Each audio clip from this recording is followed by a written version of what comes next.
Okay, how are you? I hope you're well and ready to go through this discussion on common concerns of beginning helpers. So I'm getting ready to share the screen and we'll get right into it.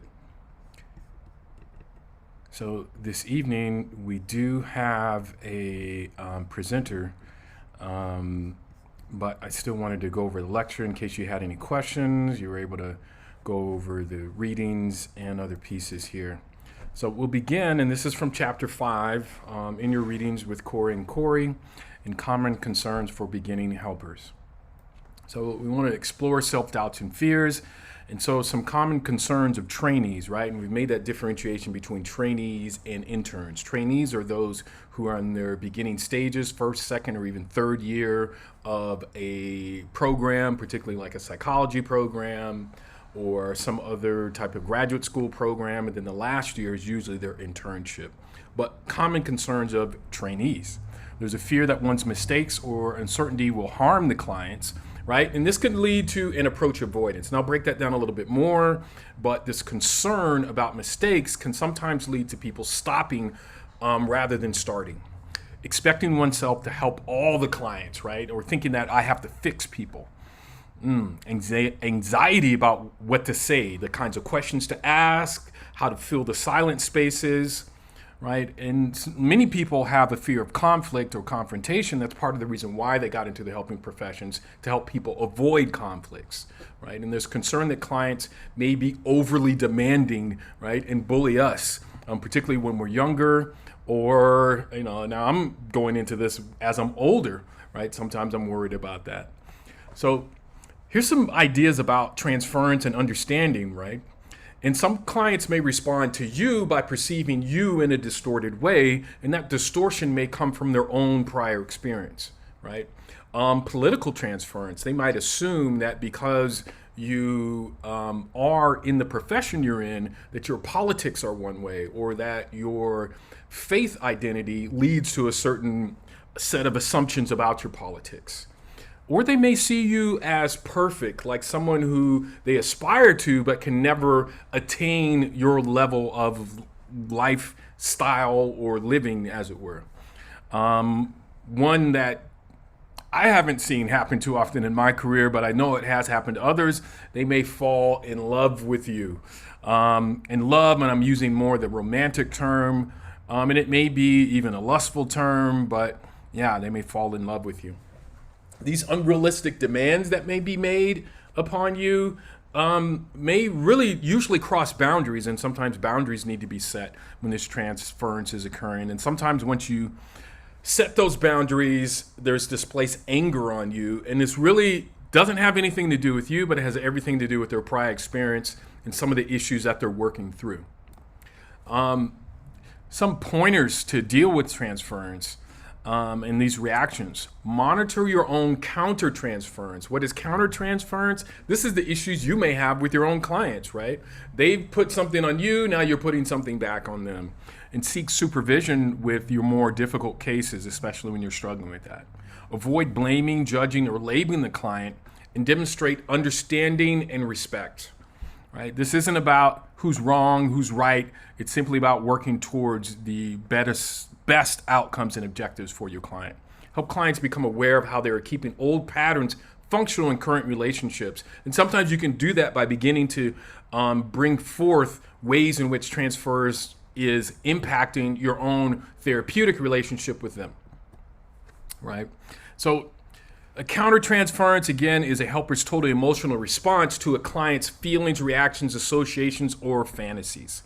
And for me, like my reactions, like if a client throws things or does things, that's my own issue going back to when I was a kid and I had those issues. So I have a hard time with that. But being aware of that begins. So a few illustrations of countertransference, and some of them that are kind of, the first one is really kind of an internal dialogue. I hope that he or she cancels the session. If only they saw things my way, this whole problem would just go away. Or saying that you're too much like me, if you say that directly to the client. right? So no one is immune to countertransference. So remain alert to the subtle signs. And for me, a lot of my countertransference really the issues I had were mostly in elementary school. So I was able to kind of avoid a lot of it in middle and high schools, but eventually it did come up, right? If helpers are unaware of unresolved personal issues, you can experience significant empathy fatigue, right? And that can ensue and really slow your ability to be able to make a trusting and supportive and safe environment for the client or student or person that you're working with. So countertransference becomes problematic when it is not recognized, understood, monitored, and managed. It is a part of the therapeutic relationship. So it's something to definitely be aware of, even if you feel you're only doing something like helping somebody with reading, but your own experiences with reading or math or writing or dealing with behavior are all a part of who make you you. And that coming together with your client can disrupt those things.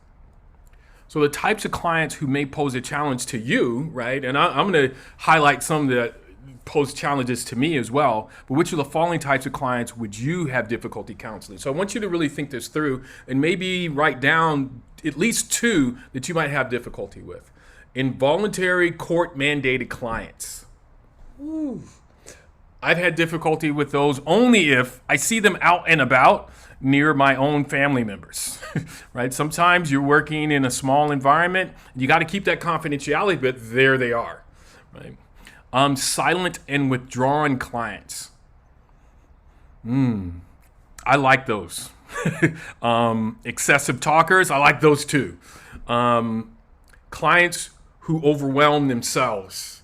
I mean, sometimes they just kind of even shut down because there's so much going on, or they say so much that they can't even keep up with everything that they're saying. Clients who often say, yeah, but, right? They have an excuse for everything. And they may blame others or deny needing help. And these are usually fairly similar, those two, right? Clients who are overly dependent on you. Clients who manifest passive-aggressive behavior, right? And the highest, or like the most frequent type of passive-aggressive behavior that people don't always think of as such is being tardy frequently or absent, right? The most passive-aggressive thing you can do is not show up.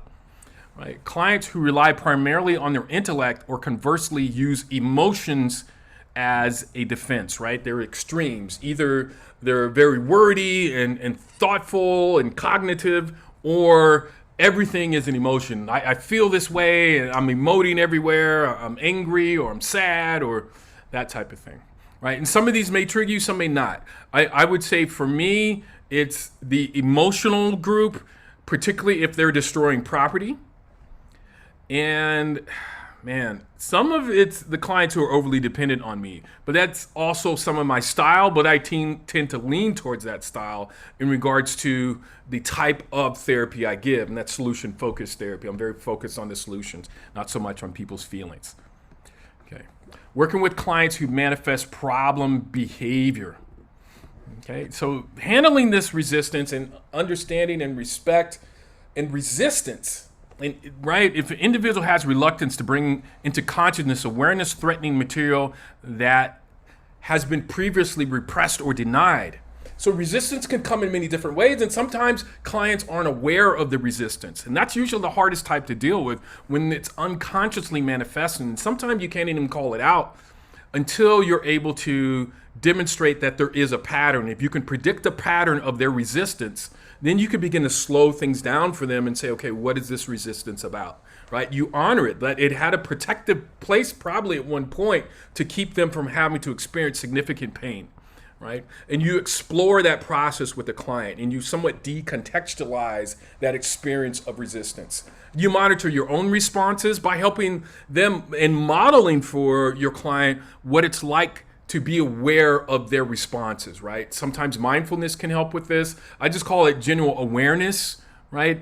And maintaining a status quo as you experience these resistance emotions and thoughts.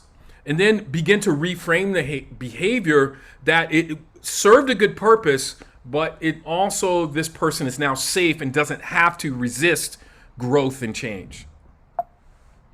Okay. And the next slide here, hopefully we're able to move forward. There we go. Competence, right?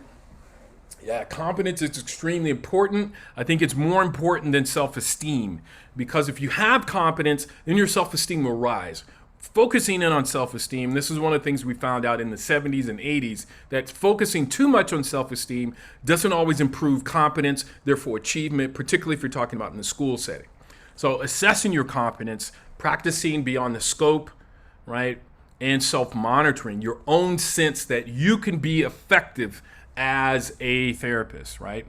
Keeping current when it comes to your own confidence in regards to LGBTQIA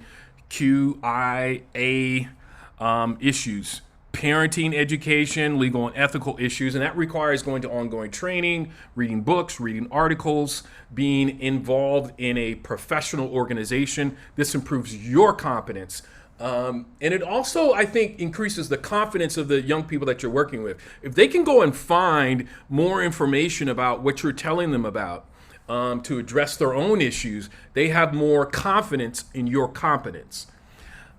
Knowing when to refer as well. So working with a client, and if it's beyond your ability or your time or your wherewithal sometimes, and your wherewithal, I'm going back to some of the counter-transference issues. Or if you're not making progress and the client's not making progress and you're unable to really find the right combination of things to help them make that progress, you should have enough competence to make the referral, right? You should always have at least 3 referral options in the area that clients can have access to, and reflect on whatever the motivation is to make that referral. Is it you just want to get out of it, which is not always the best way to do it, or that you're looking for the best interests of your client, right? I hope that was helpful for you, and I hope you're able to begin to consider ways in which you can best help your student, your client, the person who you've been charged to consult with, and we can discuss this some more, but we're looking forward to our guest speaker. But this should also help you as you get ready for any one of the other quizzes that are coming up. All right, thanks for watching, and let me know if you have any questions. Have a great day.